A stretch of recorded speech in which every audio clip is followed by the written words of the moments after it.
Dan, the whiffs I've heard is that you're red hot. I am on this game. So a little caveat first is that obviously you have to be willing to say, all right, there's no single player. There is no campaign. Just there's nothing like a campaign. Acceptance. If you can deal with that, then this is awesome. There's an amazing amount of content. Whatever you're into, as long as it's a multiplayer experience, you're going to have a great time. Okay. What stood out the most? What's the best mode in there? Blackout is... I mean, here's the thing. Any other year, the other two modes could stand as their own centerpiece. Yeah. But Blackout steals the show.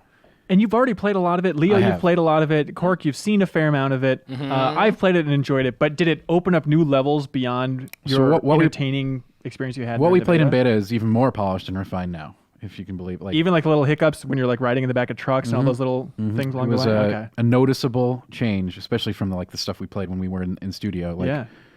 I can't believe how fast they iterate on that stuff. It's just incredibly fast. There were some new weapons too, and some of the skins and stuff were in, like how the quest unlocks were in there finally. Yeah.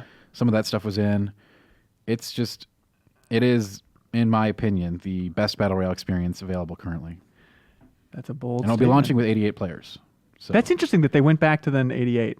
It's going to be 88, but however, I'm also told that within the first few weeks of launch, you'll be playing 100-person modes as well available. It's just going to be a different mode, right? Like a 50v50 or a close combat. It's going to be one of those. Did you learn or appreciate anything new in your time playing the review build versus just the beta and having a blast with that? Again, outside of the new stuff, new weapon, but just no, conceptually. the core is the same. Conceptually, no. It's the same, just a more, less crashing and stuff like that. But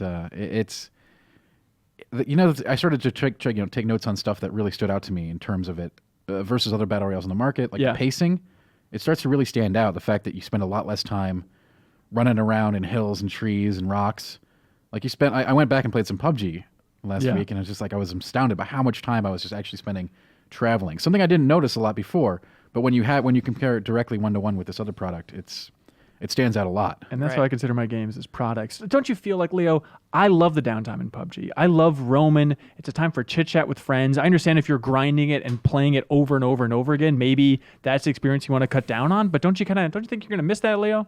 Maybe. They are different experiences in that way. I don't think there's anything inherently wrong with wandering this desolate area with your friends, and then the extra drama of how rare encounters are, having an encounter makes it a bit more tense. Blackout still has some of those moments. Yeah, that's true. I don't mind it completely. I'm just saying, it's very, they're long. Sometimes you go 20 minutes in PUBG without seeing anybody. Yeah. And that's just crazy. And PUBG, it would be astounding for that to happen in Blackout. Right.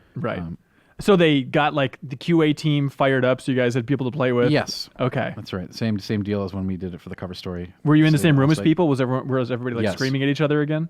Yeah, it was animated. You could say that. Yeah. Mm-hmm. I mean, there's a lot of, and you'd have the same kind of battle royale phenomenon where a game would get down to the final people, and people would just sort of walk around the room, and you'd get hordes of people around the last two remaining players, everybody waiting to see what they do, and it's that battle royale thing, right? It's amazing to watch. It's amazing to see happen. So just faster, smoother, tighter, polished. Than what players have already had a chance to play in the beta. Yeah. Okay, but just compared to PUBG specifically, that's the obvious thing. It is most comparable to PUBG. Yes, over Fortnite, for instance. Yeah. Yes. 88 players. 88. Interesting number. Big Back to the Future fans. Gigantic over there at Treyarch. They can't get enough. Or Kill Bill. That's true. Okay, and then let's see. Where do you guys want to go? Cork, how you feeling? Multiplayer or zombies? For what? Talk about next? Which do you want to learn about?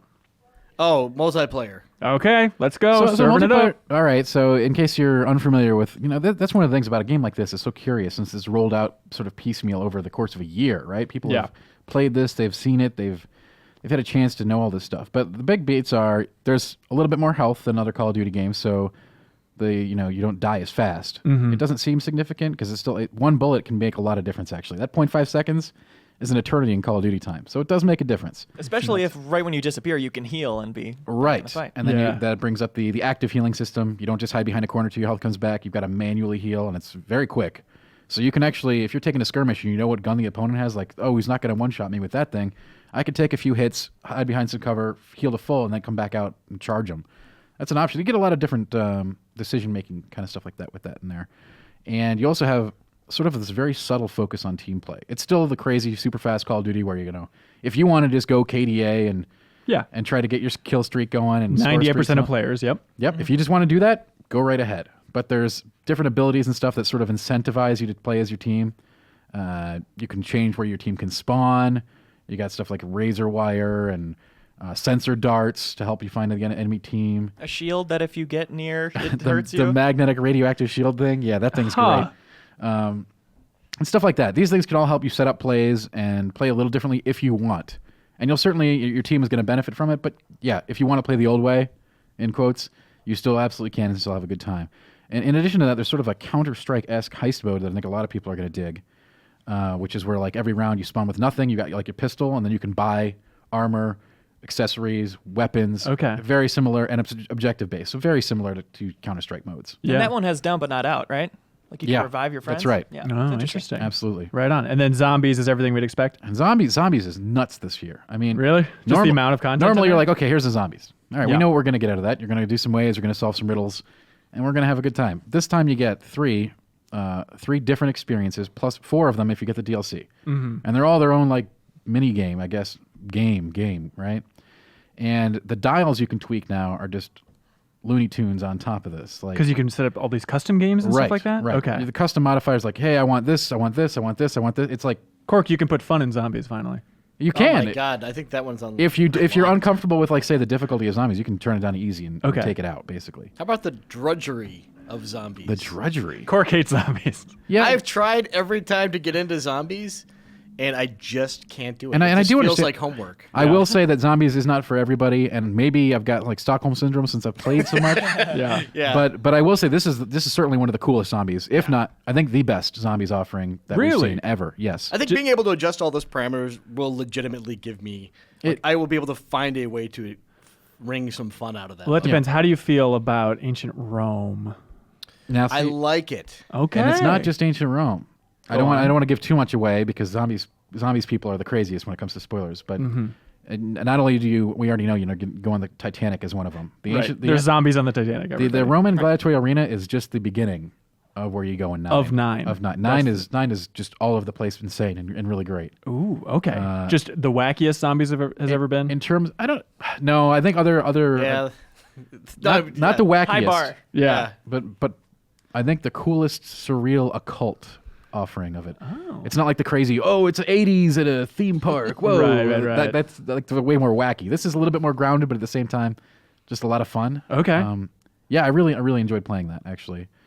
I think this is the best zombies has Is ever there been. anything, because this is all multiplayer focused, is there anything that unifies the entire Black Ops 4 experience in terms of, am I building up a character or some kind of thing across all the different modes? So we actually don't know that, but I will say that most of the progression is bracketed into its own categories. Yeah.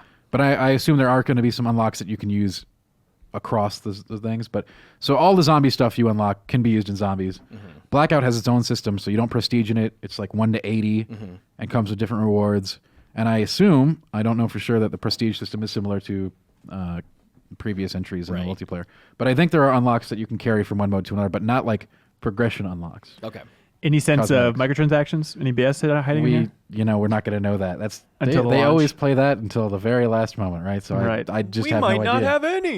Is it a box? Is it a crate? You tell us. I wish I knew. Footlocker. Yeah. And of course, I ask every time I get a chance, and that's Right. just, those answers are not forthcoming. Dan, I've heard rumors that you're considering this one of the best Call of Duties ever. Again, I like to caveat that with the fact that you have to be willing to say no to single player. And you're saying no. Be cool with that. I'm a huge multiplayer online centric That's your individual emphasis. as it is.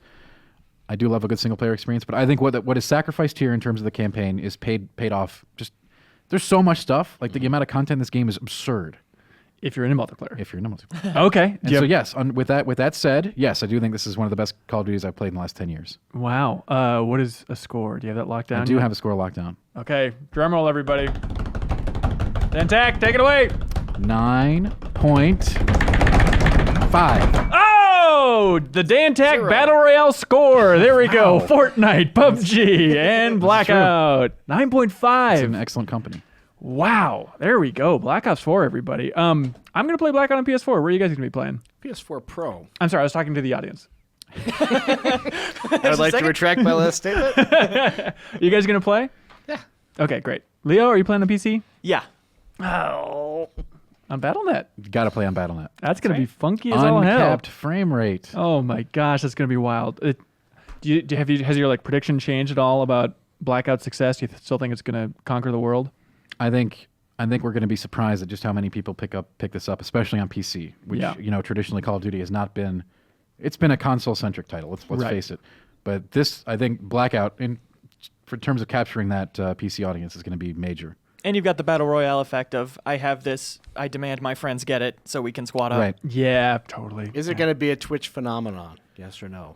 What do you classify as a phenomenon? I think you know. The answer is yes. Yeah, I think it's going to be big on there. Very good. You have any thoughts on this 50 gig update that's on day one of this game? Do I have to like it? No, but hey, that's online gaming for you. That's as a PC. PC is gigabytes.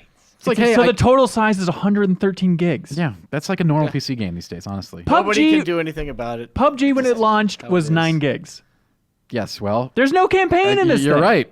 There is no campaign, but there's lots of stuff. Lots of VO. I would love the pie chart of just figuring out exactly what's taking up all that space. I'll see if we can get that.